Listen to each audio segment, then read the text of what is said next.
Arizona State baseball able to get a second straight series sweep, this time against St. John's, winning 16-6 on Sunday. For Devil's Digest, I'm Dominic Pasella with George Lund. And George, exciting weekend. Cole Carlone Friday, Colin Linder Saturday, and then Easton Barrett Sunday. He didn't have his best stuff, but what'd you make of his Sunday start?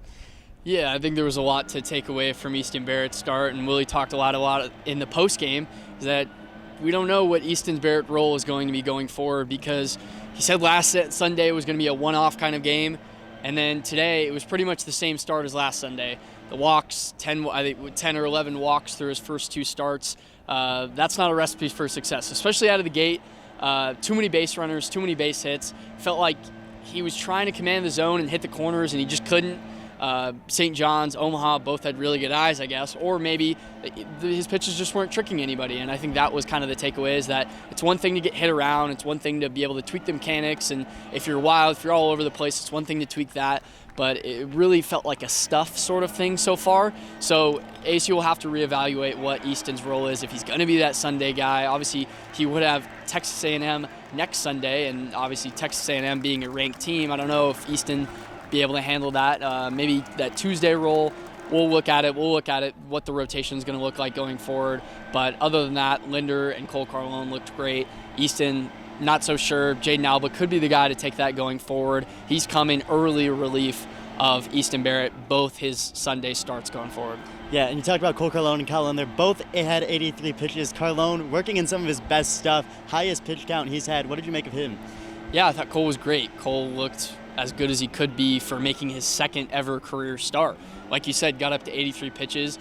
Willie Bloomquist has talked about holding his velocity. Pitch 82 and pitch 83 were 96 and 97 miles per hour. So to be able to do that on his last pitches of the game in the 80 pitch count, the sixth inning, that was really impressive, and it should give ASU fans a lot of confidence about the length that he's going to be able to go throughout the season. That was the big question, is that turning from a reliever to a starter, would he be able to pitch in length, be able to sustain the same amount of stuff and the same amount of dominance that we've seen from him last season. So I was really impressed about Cole's start. 9 strikeouts, the second most he's ever had in a game. Was really able to limit St. John's to maybe 2 or 3 innings where they were able to even muster up anything. So I think that gives you a lot of confidence going into Mississippi State for his next start. That'll probably be a top five team in the country when it comes to Mississippi State. That'll be the big test for what Cole Carlone is as for ASU's Friday guy going forward. Yeah, and all 3 of these games in the series look different. Friday, ASU hit a lot of home runs. Saturday, kind of a pitcher's duel. Sunday, they put up 16 runs, but not a single home run. What have you made of the versatility of the bats so far this year? Yeah, I asked Willie about that in the postgame. I think the variety has been the most impressive thing about ASU's 7-0 start to the season. 7-0, 7-0, but if you're really one-sided, if it feels like you only have one plane of attack, that would maybe worry ASU a little bit. I think the pitching has always been the thing in years past that ASU fans would worry about. The last 2 years, they've stumbled out of the gate when it comes to pitching. This year, they really haven't done that. You could take away a lot from ASU's pitching. Cole Carlone, Cole Klecker's Tuesday start. Yesterday, they were able to win a 3-1 game. Over the last 2 years, they were 3-16 in games where they scored 3 runs or less. So you're really confident about winning a game like that. The bullpen came in clutch. Derek Schaefer looks like a really good closer for ASU, throwing 98. So you're really confident about them being able to win in variety. Like you said, 4 home runs in 2 different games. Yesterday, they won a game. They only scored 3 runs. Today, they had 18 hits. Only 2 of them were extra base hits. So to be able to move the baton and move the chains, that's the really important thing for ASU. To be able to hit, they don't have to have the big swing to be able to win games.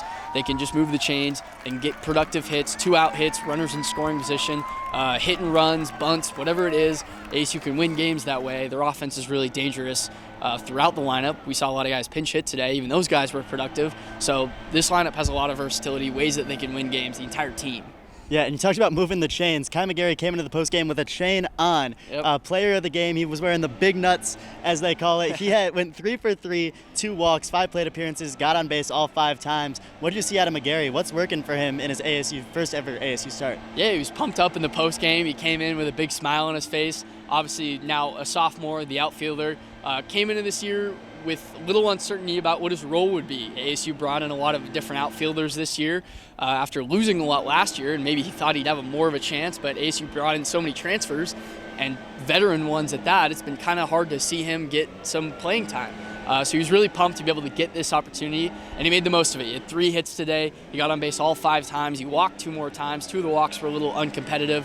from the pitching side on St. John's, but still to be able for him to make the most of that opportunity leaves Willie with a lot of questions about how do I make this lineup every day, because there's so many guys that are productive on a given day. ASU's really mixed and matched with kind of the guys within the lineup, whether that be at short, at third, in the outfield, at first base, at second base, or whatever it is, especially at catcher. So it was really impressive for Kai McGarry to do that. He's one of the fastest guys on an ASU team, so either way we'll probably see him pinch run a lot during the course of the year, but for the bat to show up, he had the most hits out of any ASU bat today. It's intrigues about what the ASU lineup can look like going forward. Yeah, we talk about all this depth that ASU has. Guys like Matt Polk, Cole Nikolai, and then the freshmen getting in there on Sunday as well. Cooper Klauser, his first career hit. What have you made of the freshmen so far? Who's really impressed you? Yeah, I like Cooper Klauser a lot. I think he's kind of the main takeaway from earlier in the year. All the way back in the fall, when we were talking about Cohen Nikolai and Brody Briggs, Willie told us, watch out for Cooper Klauser. And we've seen it so far. He got his first hit today, a little blooper over to left field. He's got in defensively at catcher a few times. He's someone that Willie feels like plays above his age, and I think that's really important, especially for a catcher. Should excite ASU fans about what he could look like going forward in the next few years. But right now, he'll probably be a constant as ASU rotates that catcher position. Ryan Dura got in today. He was plunked by a pitch. Austin Musso, pitcher, has gotten in a few times. So yeah, Finn Leach has gotten in defensively a few times. So ASU likes their freshmen. I can't say that I remember this many freshmen getting in last year. Obviously, Easton Barrett, Max Arlich, Landon Hairston were the big freshmen last year, and ended up being big and impactful parts of their entire season. So who knows what impact some of these freshmen could have going over the course of the rest of the season. Cooper Klauser looks like a guy that definitely could.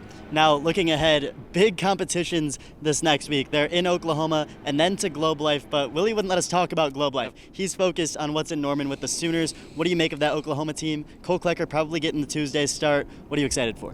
Yeah, I'm really excited for that Tuesday start, right? You just mentioned it. Cole Klecker is ASU's most experienced starting pitcher or even player on their team, probably by far, because he's been to Omaha before. He's been to where ASU wants to go. Destination Omaha is in their press room. They want to get there. And Cole Klecker is that experienced guy that you can count on to come up in a Tuesday start against Oklahoma in a dangerous environment in Norman and show up like you want them to. Wednesday, you're a little worried about what that could look like, maybe a bullpen game. So, ASU has so many arms that you're really confident in, but all at the same time to be able to fill 9 innings and hold an undefeated Oklahoma team scoreless or, few runs low, you're worried about that game. But Cole Klecker, I think you should be really confident in that Tuesday game, and he's going to show up. I think the bats will show up. It's really early, but it does feel like this is a different type of team than we've seen in years past. Obviously, last year was a tournament team, but they looked outclassed by UCLA and UC Irvine. They just looked like they didn't have the depth. They looked like they didn't have the talent to be able to compete with them.